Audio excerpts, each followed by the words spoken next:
wszystkim, witajcie w nowym filmie na moim kanale. Dzisiaj przychodzę z planami czytelniczymi na sierpień. Nie wiem, co z tego wyjdzie, bo plany na lipiec w ogóle nie wypaliły, więc teraz postaram się, by wypaliły, bo nawet w lipcu muszę przyznać, że nie przeczytałam książki na lipiec, więc teraz w sierpniu planuję przeczytać właśnie książkę na lipiec, książkę na sierpień i jakieś inne książki. Mam nadzieję, że te, które sobie wybiorę w mojej liście. No i zacznę od książki lipcowej, czyli Tigana Gaia Gabriela Keya. Książka, o której mówiłam już wiele razy, książkę, którą od dawna chcę przeczytać. Jest to książka, która dzieje się w realiach renesansowych. Mamy tam klimat Włoch, no i rywalizujące księstwa. Nie będę się rozwijać nad tą książką bardziej. Natomiast no, Guy Gabriel Kay pomagał właśnie Christopherowi Tolkienowi wydać Silmarillion Ojca. No i właśnie przez ten dopisek tą książkę chcę przeczytać, bo też mam w planach Silmarillion, ale trochę się go boję i mam nadzieję, że ta książka trochę mnie zainspiruje do tego, by zapoznać się z kolejnymi dziełami Tolkiena.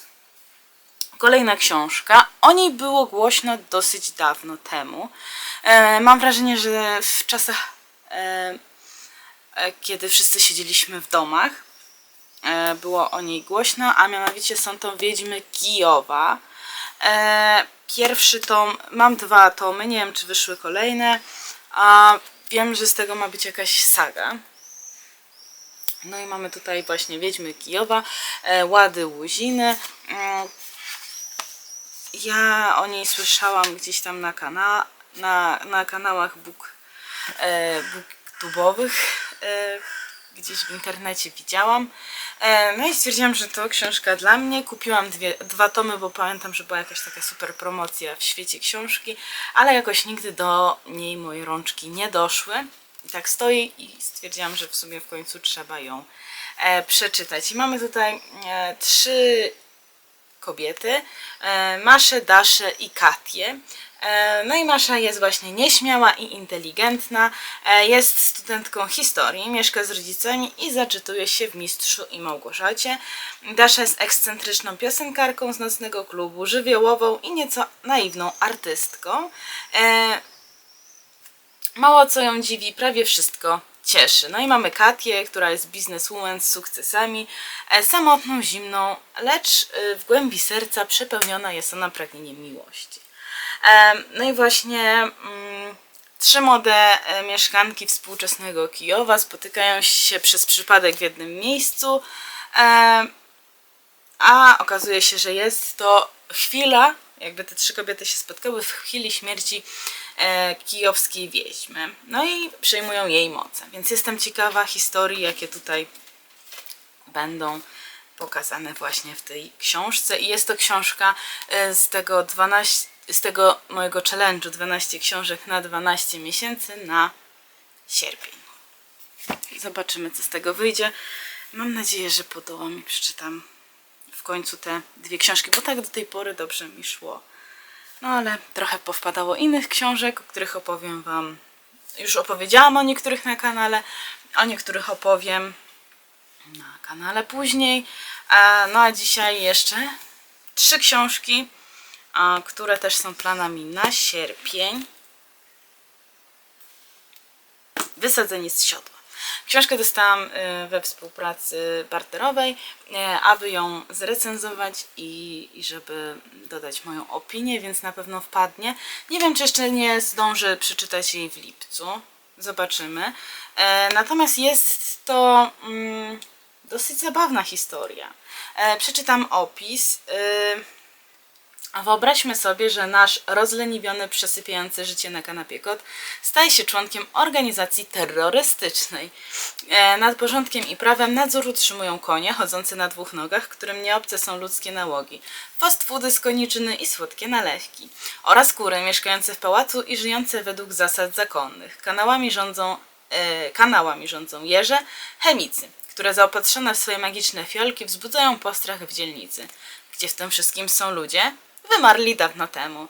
Macie ochotę na więcej? Czeka Was jazda bez trzymanki po niesamowitym świecie post-apo pełnym zaskoczeń i zwrotów akcji w środek szaleńczej pogoni za szczepionką na wirus zagrażający jednemu z gatunków.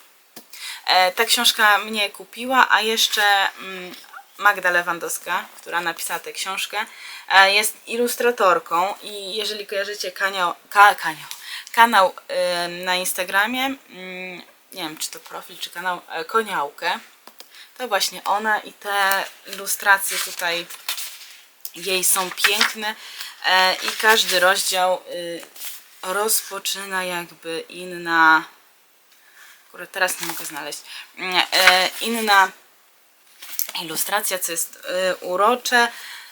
No i jestem właśnie ciekawa tej książki, więc na pewno ją przeczytam.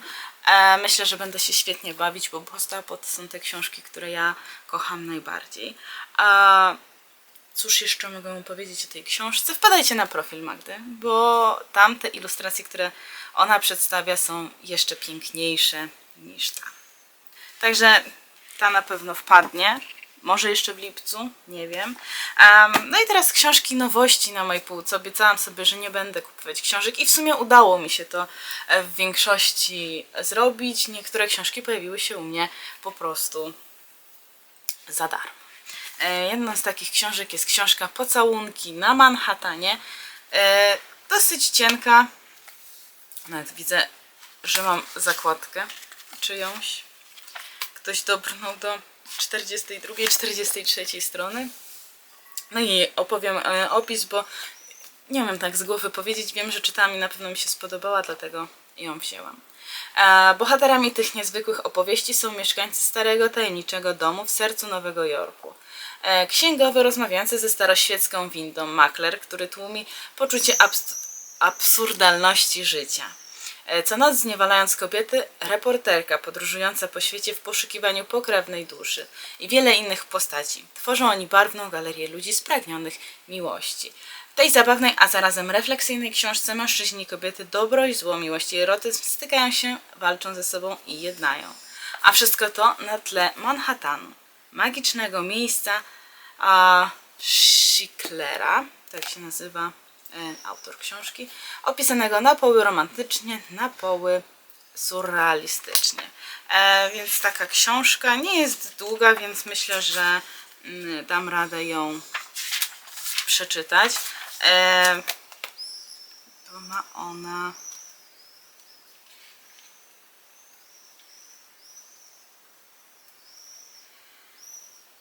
255 stron, a ja się tak dziwię, bo tu jest taki dodatek w książce, który się nazywa Walentynkowe sekrety. Jest tu opis afrodyzjaków, czyli ta książka wyszła jakoś na walentynki chyba, z tego co widzę.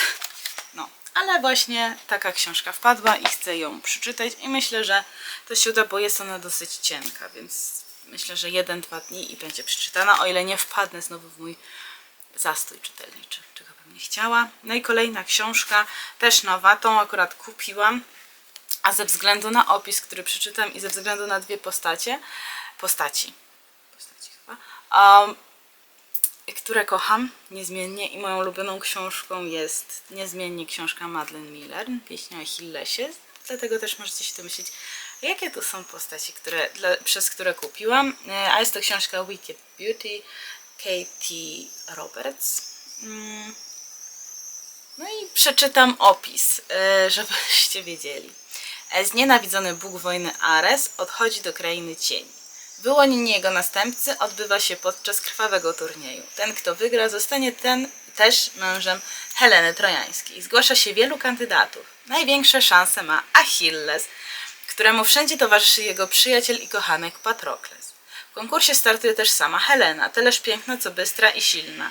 Nie zamierza biernie godzić się z losem. Wkrótce między tą trójką zawiązuje się osobliwa, skomplikowana relacja, w której jest miejsce i na seks, i na przyjaźń, i na miłość. Uczuć tych nie niszczy nawet zaciekła rywalizacja, kto zwycięży w turnieju, kto będzie decydował o losach wojen i kto dostanie za żonę Helenę, najpiękniejszą kobietę świata.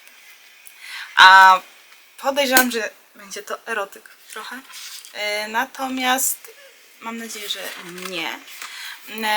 No ale Achilles i Patrokles tutaj grają główną rolę. A, i jest to książka 18+, czyli coś będzie tutaj. I naprawdę jestem jej ciekawa, więc też chcę ją jak najszybciej przeczytać. Natomiast na razie muszę się wywiązać ze wszystkich innych zobowiązań książkowych, stąd też nie przeczytana Tigana, bo trochę się tego pojawiło. W ogóle tutaj jakieś fajne wstawki są, które będę musiała zapoznać. Na pewno i jest to chyba pierwszy tom z trylogii, albo po prostu oddzielny tom z serii. Jest to seria Dark Olympus i są jeszcze 2 tomy tutaj na wkładce pokazane: Neon Gods i Electric Idol. Będę musiała, może teraz sprawdzę. Teraz sprawdzę, jak to tam wygląda.